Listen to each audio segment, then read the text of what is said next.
Hi, Commissioner Gage Frohr here, Weber County Commission.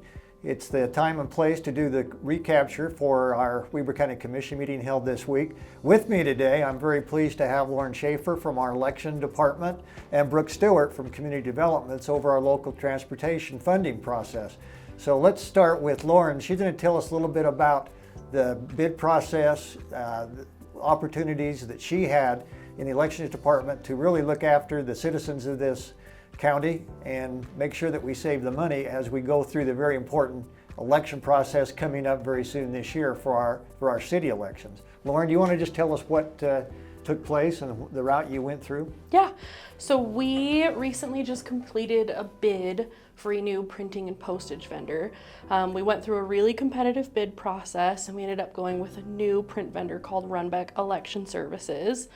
They ended up coming in much lower than our current vendor, so it's going to save our taxpayers hopefully a lot of money in the future. It's a 2-year contract, it can go up to 5, but basically it'll be the printing and postage we use for the next several years for all of our elections. That's great. So as she said, it was a competitive bid. That's one thing that we do here in the county is make sure that we're making the best use of taxpayer dollars, and appreciate Lauren and her efforts with elections.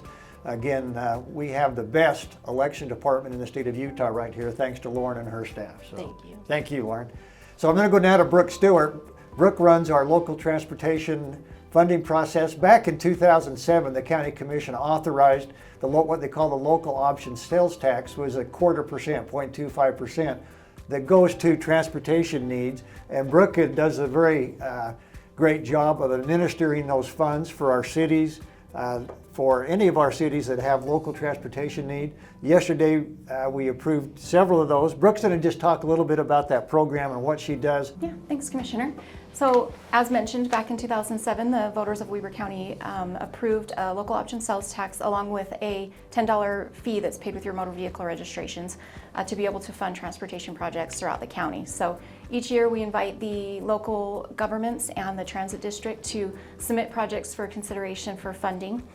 The Weber Area Council of Governments oversees that process, and they have a subcommittee made up of 6 elected officials that will review all those project applications. They'll go out to the project sites, hear the project details from the sponsors, and then go through the evaluation process.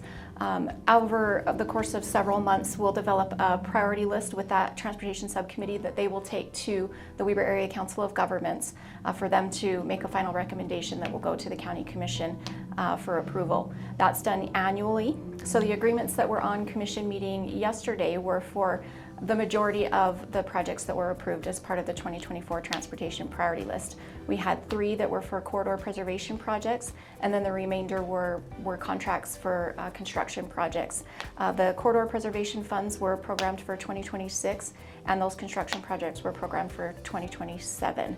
So it's just been a really great resource to all the local governments to have an opportunity to apply for these funds and complete these really much needed improvement projects within their communities. So we've had a lot of great impact, and I'm just really grateful to be a part of it. Because of these 2 young ladies, we have continued to win in Weber County from both elections and our transportation. When you drive on those roads or you vote, you can thank both of these ladies today for the job they do. Thanks very much. Have a great day.